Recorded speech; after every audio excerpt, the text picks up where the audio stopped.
Why do you want to run for county supervisor? What have you witnessed, both positively and negatively, about our county? Yeah, so my name is Dr. Flo Cofer, and I am running for county supervisor for District 1. And I'm running because I think this moment needs more than just someone who has a history of being elected. It requires us to really have courage and clarity as well as some expertise. I want to fill in a much needed gap in the expertise on the Board of Supervisors, and that I come from a public health background. That means I have a really deep understanding of some of the environmental issues that the board faces and how we balance those with also the needs, the economic needs in our region. And I don't think those two interests have to be in conflict with one another. I actually think they can work in complementary fashion. We can feed two birds with one feeder. And so that's what I'm going to be approaching when I come in. It's not, do we build or do we protect the environment? It's how do we build while protecting the environment? How do we get green energy while not cutting down hundreds of trees and destroying our oak preserves? How do we make sure we have new industries coming while also making sure we're protecting our basins? Those are the kind of questions and answers that public health routinely answers and is able to find answers for. And that's why I'm running. I want to complement what's already there and make sure we move in a direction that protects our health as well as protecting our communities and making sure they're thriving. How do you think the county's done so far, like let's say in the last 10 years?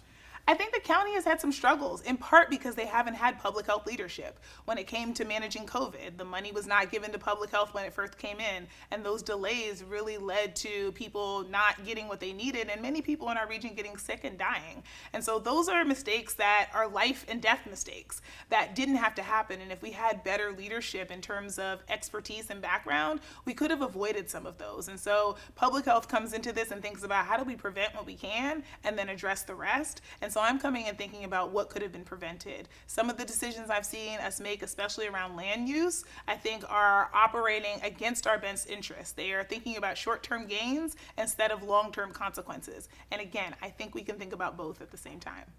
What are your top 5 priorities for action, and rank them?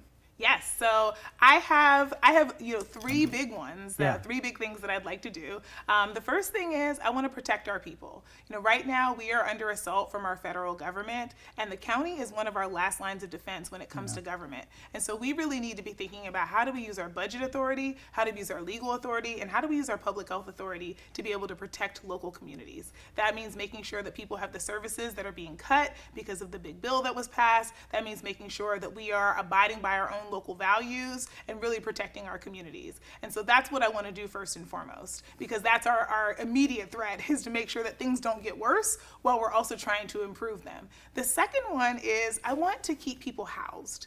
And so it's important to me that we establish a public bank in Sacramento, and that's something that I'm really interested in doing on day one, is introducing legislation to begin that process. We are allowed in California to start a public bank, and public banks make it so that instead of all of our interest and all of the banking that we do benefiting Wall Street investors, those dollars get reinvested in our local communities, which means we have more money to be able to spend without having to ask taxpayers for any additional dollars. And that really allows us to be able to invest in places that we need, both when it comes to housing, but also when it comes to investing in green energy and in our environment. And that's my third one, which is green jobs, good pay. So I want us to be thinking about how do we bolster our local workforce with livable wage jobs, bolster the local workers and making sure that they are at work doing the work that we need to be able to address our looming climate crisis, while also making sure that they are well paid and that the environment is protected. And I think we can do those 3 things really well. They open up a world of possibilities for our region.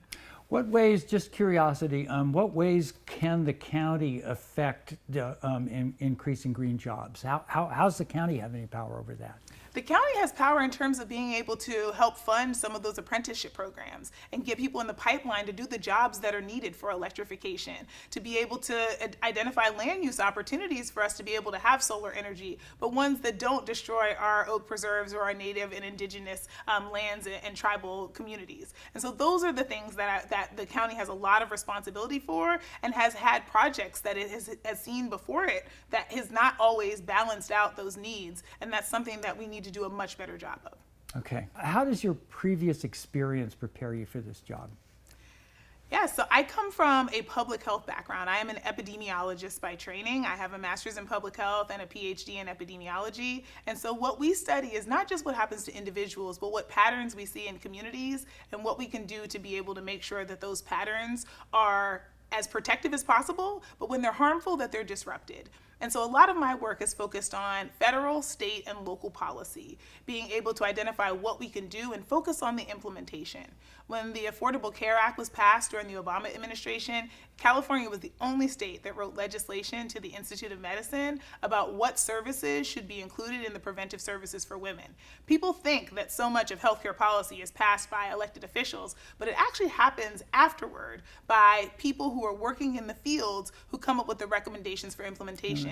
And I was one of those people who helped to make sure that birth control was free for women in our community, which is really important now, especially given all the rollbacks on reproductive health that have happened federally. There's so many ways that we're able to protect local communities. But I've also worked on environmental issues in particular and thinking about how do we protect the environment while also addressing community concerns, working to make sure that our land use issues and our built environment are ones that are really supportive of active transportation, of people with mobility needs, and also helping to green up our environment. And so my background comes from active transportation, serving on the city's commission. I served on the joint West Sacramento and Sacramento Mayor's Climate Commission. I also have focused on the Measure U committee for the city of Sacramento. But at the county, I also was part of the Community Health Improvement Plan. And that is part of the accreditation for public health departments, thinking about how do we invest in food access and how do we invest in the environment and how do we invest in jobs and healthcare in local communities. And so I'm really excited to bring that expertise on the side of how do we implement programs and how do we pass policies that are implemented well to be able to start at the beginning and make sure that when we write policy, we're also thinking about implementation. And I think that's a much needed perspective on the Board of Supervisors. What do you consider the most significant environmental issues for Sacramento County?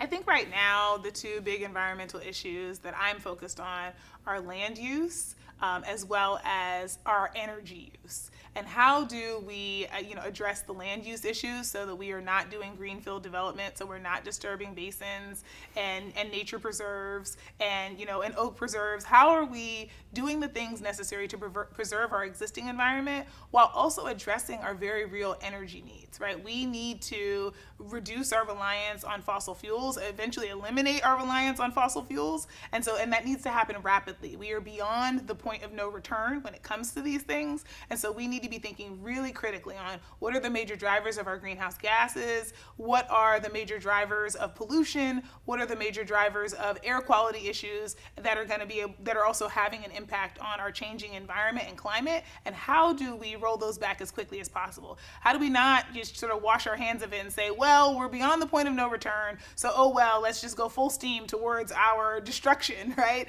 How do we actually stop what we can still? And so those are the places that I really want to focus our energy. And then, it's the use of the land as well as how do we focus on the energy needs that we have and the balance between those two. Developers are now pushing to rezone 8,000 acres in Natomas for this land.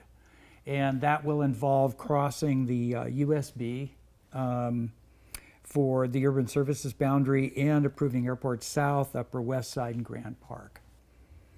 What do you think about that? Yeah, it's really unfortunate because I certainly understand that we want to be able to bring jobs and development to our region because, we need that. And at the same time, we can't pass policies that say, hey, we need to protect our environment, and then the moment that it's expedient to do away with them, we do. The whole reason why we pass those policies is so that we can say, this is what we need to do to protect our environment, and we know it's going to be hard. We know there are going to be opportunities to be able to violate it. That's why we made the policy, to be able to say these are our stated values. And so I'm really clear that we need to abide by our stated values because we knew when we passed those policies, when we passed that conservation plan, that that's exactly what we needed to do. And we need to find other alternatives. I always talk about how feeding two birds with one feeder, because why do the birds have to die by stones? Why can't we find ways to be able in other spaces that are not going to disturb the basin, that are not going to violate our existing policies, but can still get us the development needs or the clean energy needs when it comes to Coyote Creek that have come up and that are are the main reasons for these projects. The projects are laudable in what they're trying to bring to the region, but we can't have that at the cost of our local environment and just run roughshod over our existing policies. So what do you do? Like, I've been to a few city council meetings where, we're talking about Upper West Side or whatever, and we're on one side and the other side's got all the builders unions. And they're talking about losing jobs, and interns are not able to learn the trades, and basically it's just going to be economic devastation if this project is canceled. And so how do you balance those two things? I mean, they're having real concerns. So what do you think about that? Yeah, I mean, part of this is also the long-term planning and how we do things. So many communities get put upon by these development projects that come along and they weren't consulted. And that's something that I've had conversations with some of the building trades and building unions about, because they do want people to go to work and we want them going to work, right? That is important. So that's a part that we both agree on. The challenge is when the projects are running roughshod over our existing environmental protections. That's what we don't want to happen. And I don't think they do either. But they are thinking about their workers. And so what we need to be doing as elected officials and as leaders in this region is identifying places that can be good for development, right? We can't, there's always this argument of NIMBYism, right? Not in my backyard. And that's sort of what things feel like when the answer is always no. No is not enough. We need to say not here, but here. It's the same challenge we have when it comes to homelessness, when it comes to all of these things, is that we end up just saying no and thinking that's a complete sentence. The answer needs to be, where can people go? Where can we build? Where can we do the thing that needs to be done? Not, no, we can't do it here and no, we can't do it there. That doesn't get us any closer to solutions. And that's my commitment, is I want to find yeses. I want to find the places where we can say yes, where we're gonna have the least harm to our environment and the best opportunities for our workers and our builders and the economy in the region that needs more jobs available for the people who live here. All right. What is your opinion about how land use has been managed in the county? And what would you change about it going forward? Yeah, I think there has not been a plan for land use in the county, right? I mean, just to, my previous point about, we've said no to a lot of things or yes to things, but there hasn't been really a master plan of here's where we see our community going and here's how we can prepare ourselves to go there. And that goes down from the little details of people in neighborhoods want to know what's coming and they want to be a part of it. I frequently talk about how Sacramento is a place where 30,000 people wake up early on Thanksgiving morning, a day known for rest and relaxation and time with family and eating a little too much food. And instead of doing that, people gather to do Run to Feed the Hungry to support our food bank. This is a place where people want to be involved in their local communities. And so we shouldn't see that as an obstacle, as, as a way to be able to push back against the progress that's happening here. People want progress, but they want to be a part of it.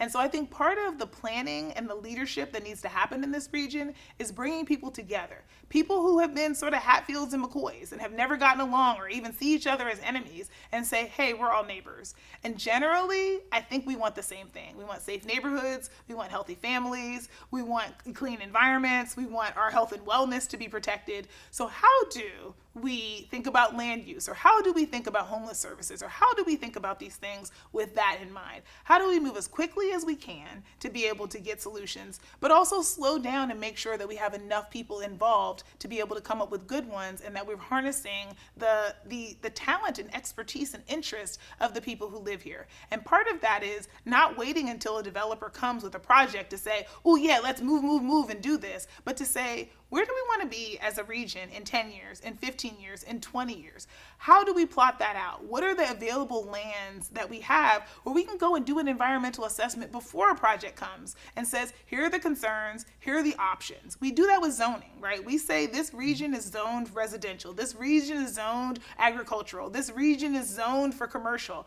Why can't we do that when it comes to our environmental projects? We're not doing a full CEQA. We understand that's expensive, but just to be able to say, hey, here are the general general concerns around this area. Here are the general opportunities. So when projects come or when people express an interest in our region, we can say, here are some of the places where we've already done the groundwork, where we've already talked to the community, where we've already done some assessments, and we can start there. So we're not starting with oh my gosh, you want to violate local policies, and now we're seen as job killers as opposed to opportunity makers. And I think we need to make more opportunities in Sacramento County. And I think that's leadership. Leadership isn't saying, no, we can't do this. It's saying, here's what we need to do, and here's how we make a way to do what we need to do. And so I'm really focused on making sure that we're not only honoring our values, but we're also setting plans for the future.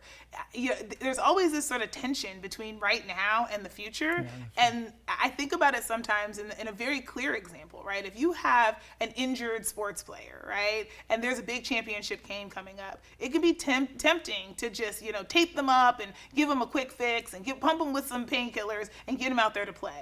But if this is the person who you see as a long-term prospect for this sport, why would you compromise their long-term health, possibly risk a career-ending injury for one game when there are tons of games, when there are many seasons to come that this person could be a part of that sport, right? And the same thing is true here. We're thinking so short-sighted about we need this right now, but what if 10 years from now? What if 20 years from now? What happens when that boomerang comes back and hits us with all of the consequences of the decisions we've made right now? And that's what, a public health lens brings to the table when you have someone on the county supervisors is, we think about investments not just for what it's going to do right now. That's important to us. We're all existing right now and the present is our reality. But we're also thinking about, if we do this now, how does this benefit in the future? One of the best examples of that is when I was working in maternal and child health, and we were talking about, smoking cessation and helping, especially people who are pregnant to be able to stop smoking during their pregnancies because of the impact it has on infant mortality and low birth weight. But what we discovered through long-term research is that it doesn't just benefit that particular infant, it benefits, if they have children in the future, their children, right, are less likely to be low birth weight, have all of these, these benefits. So you're not just doing something for right now, you're doing it for the future. And that's what I want to think about is, how do we do good right now so everyone benefits, but also in a way that we don't jeopardize our future, that we do something really helpful for us in the future at the same time. What's your position on the Army Corps engineers' plan to remove hundreds of trees from the American River Parkway? I have heard so much about this plan, and I have to be honest, it doesn't make sense to me. It feels like, so trees help to address some of the flooding issues that we have there. And so instead of clearing them out and then replanting them in the future, it feels like there has to be another solution to be able to address the risk of flooding while also not, again, tearing down trees that are helping us with our air quality and providing shade and are an important part of our ecosystem. It's just another example of these sort of, Sophie's Choice decisions that I feel like we're put in when there's some creativity that I think we can provide to be able to do both, because we certainly need to address the flooding risk in our region. But cutting down the trees that also help to provide some of the barrier for the flooding risk does not feel like the right way to move on this. It feels like, again, an expedient answer to be able to say, let's do this really quickly, but at the cost of the future. And I just can't support us continuing to make those types of decisions. That's part of the reason why we've gotten here on the environment, because we've made short-term decisions that don't benefit the long-term. Sometimes the river is going to overrun its current boundaries, and part of the challenge is that we've already built in places that were really close that we probably shouldn't have built in the first place, right? It's the same challenge with DC and New Orleans that we have, right? We're kind of the three major cities in the country that have this challenge of, we built in places we probably shouldn't have, and now we have to decide what we're going to do. Yes, the trees do cause soil erosion. I'm not, a botanist, but I do understand some of those dynamics. But they're serving other purposes. And so that's where my concern comes in, because we do this thing for the flooding, but what are the other consequences of removing those trees? And also, long term, is what we're doing actually going to cause more harm than it does good? And so when we start talking about really destroying key parts of our environment, that's where my concerns come up about, why are we doing this? Do we need to do it to the same extent? Is this project really the best possible option that we have? Is some of it being driven by cost, right? Because when we start talking about the cost factor, then we are in a situation where we're not actually doing this because it's in the best interest of the environment. We're doing it because it's in the best interest of our current bottom line. And that's a very different conversation. And my understanding is that the scientists have been trying to balance those concerns, which I get, but that if money is having an outsized influence in why we're choosing this as opposed to another option, I'd like to see, again, one of the advantages of a public bank is we have a little bit more money to be able to use, and we have a little bit more control about, what the terms of some of those loans and those projects investments are. And so is this an example of, if we had a little more money, could we do something better, right? If you're operating within a current budget, you may have to say, well, this is our best available option given everything we know. And so that was my understanding of it, is that some of these are budgetary concerns as well, not just what's the best possible use. And we've limited ourselves maybe to a lower budget and therefore constrained our options as well. Many people feel that the county has not done a great job with the homeless crisis.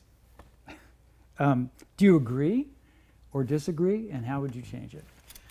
I think that there's been a lot of investment put in homelessness, and I think there are a lot of very well-meaning people who have been working on this challenge. I think the biggest problem is that we're working in silos, and it's a very fragmented system, and that leads to a lot of inefficiencies and a lot of working at cross purposes. An example of that is, especially during the pandemic, we had to go through the courts to be able to stop some of the sweeps during the pandemic, because you had healthcare workers going out and doing testing before we had rapid testing, and then not being able to provide results to people because we couldn't find them because another public worker had gone out and done sweeps. And so then you come back and you're not able to do the necessary follow-up as another public worker because another public worker has done something to undermine the effectiveness of your operations. And that happens a lot. That's just one very concrete example of the ways in which we're not working in a unified fashion. So there is plenty of money in this system to be able to address the needs of the majority of the people who are in it. The challenge is, have we spent the money as efficiently, and have we spent all of our time as efficiently as we can to get the outcomes we need? So I'm in a place where I'm saying, let's for a moment say, if we were going to do this in the best and most efficient way possible, how could we? As someone who has done direct service outreach, I know some of the human-centered design needs of just recognizing how long it takes to build a relationship with someone, how long it takes to assess needs, how long it takes to be able to actually do the service navigation and put together a good plan for how do we meet this person's whole person needs? How do we draw down the funds from CalAIM, which is part of Medi-Cal, and from our other, county and city resources to be able to do this work well? And so that's what I want to work on. And I think the county is positioned to be able to lead on this, has the authority to be able to make these decisions. And now we need to come to the table and say, how do we do this as efficiently and effectively as possible with some clear benchmarks? And those have been some of the things that have been missing. It's been piecemeal policies here and there to be able to address a one-off issue instead of a coordinated system of care where we've lowered as many barriers as we can and increased as many opportunities for collaboration and effectiveness as we can. How are you going to communicate with constituents? And so my question is, how frequently would you have meetings? How would you reach out to people to get them engaged and involved? Yeah, so one of the things that is really important to me is community engagement, because I have, in many aspects of my life, one of the key, operating principles of public health is community organizing and community engagement, because we don't get anything done without community buy-in and without bringing people together. And so that's really important to me. So I will do the formal channels where we have town halls, where we have opportunities for people to come and meet, but I also am going to try to do a much better job of educating the public on who the county is. Because so many people don't know that the Board of Supervisors exists, don't know who their representatives are, and don't know what they're responsible for as well. So I have sat in, city council meetings where people are fussing at the city about things that are actually the responsibility of the county. And that actually happens a lot. And what that does is that overburdens the city staff and the city resources, and it means that the county is not hearing the concerns and able to address the needs that are clear and present and also under their authority. And so that's something that I really want to change. I want to better engage with our local media. I want to better engage with our community partners. I want to have a presence, not just at some of the community events, but in our community overall. So people understand we are your county, we are here to help, we are partnering with your city members. For those in my district in particular, there's a heavy overlap between the two, but then also really showing up in those unincorporated areas and saying, we're all you've got, and so we want to have a good relationship with you, and we want to be able to address those concerns that are often, city municipal concerns, but we're your only government. And so let's talk about, your utilities, and let's talk about the roads, and let's talk about the things that we're also responsible for you. And so to me, that means accessibility, that means publicity, that means investing in public health. We talk about this a lot, that we spend so much money on good programs, and then we forget in the end that if nobody knows about those good programs, they're not effective. So I really want to spend a lot of time and energy making sure our community knows what's happening. I want to be outside, front facing, inviting people in, but part of inviting people in is also making sure we have language access. We are one of the most diverse communities in the country, and so we need to be able to invite people in and have something for them, that we have disability access, so that again, we're inviting people in and we have something for them, but also that we're meeting at times where people who have jobs can come, right? Having our meetings during the middle of the day on Tuesdays and having that be the main place where you can interface with your county doesn't exactly scream transparency or, hey, we want the community to be involved. So I want to make spaces, whether they're formal with the entire board or whether it's for my district, I want to make spaces outside of those times when more people are able to engage and sometimes in a more comfortable environment to be able to learn about the process and also participate in it. How often do you think you'd have like town hall meetings? I would like to have something in many of the communities at least monthly as a county supervisor so that I'm hearing. And that doesn't have to be a brand new thing.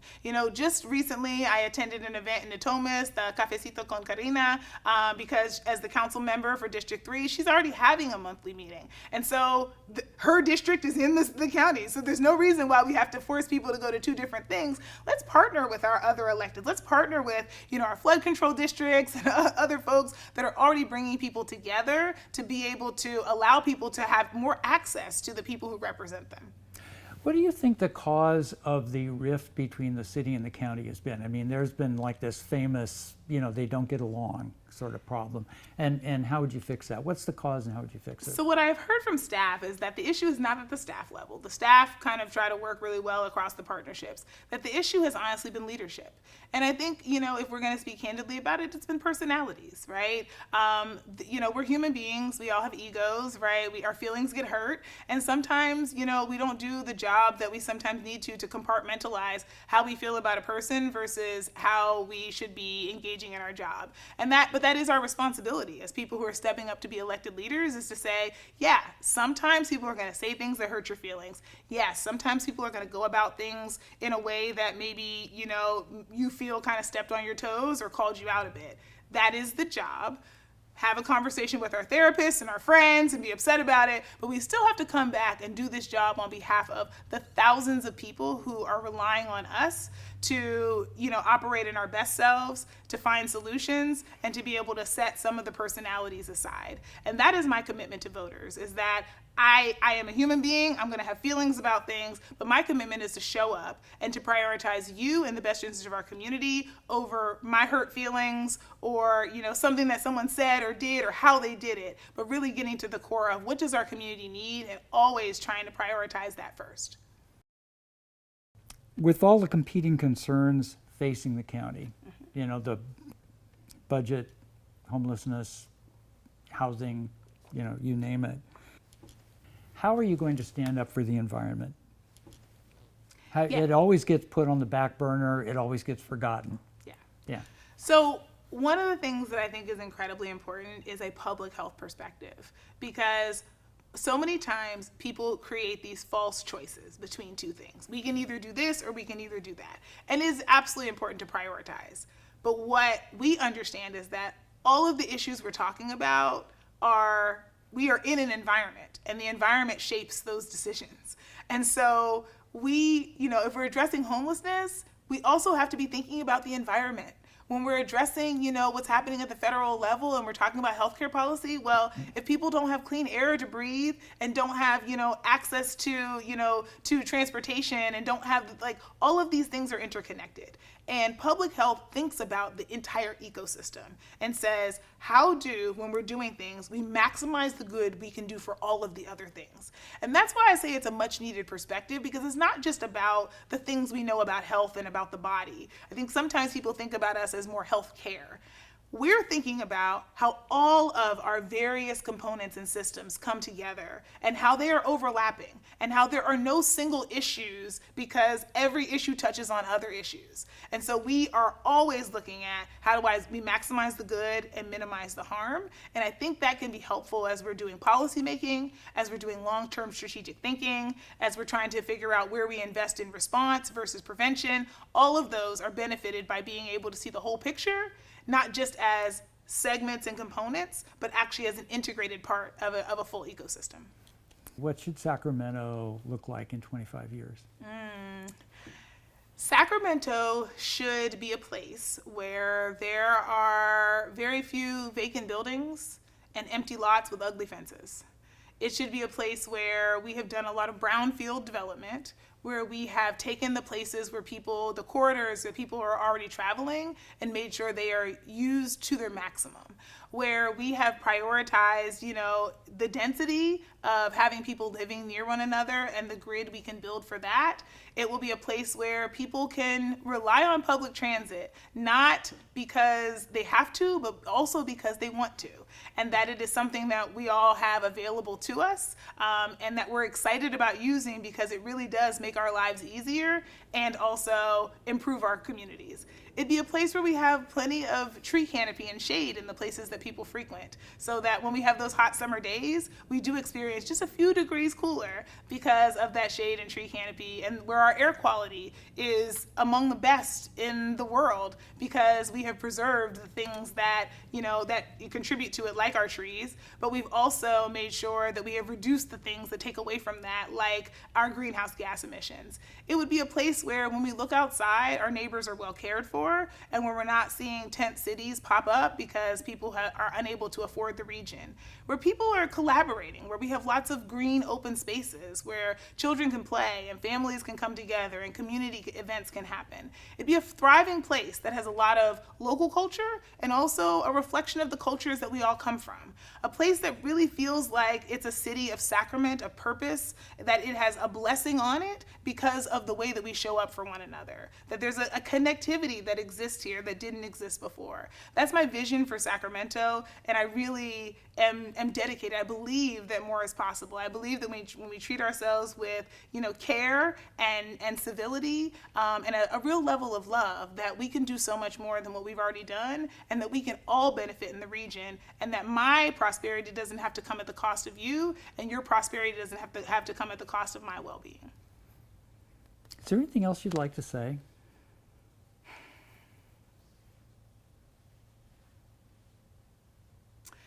I think the obvious elephant in the room is that, had I won the mayor's race in 2024, I would not be running for this seat.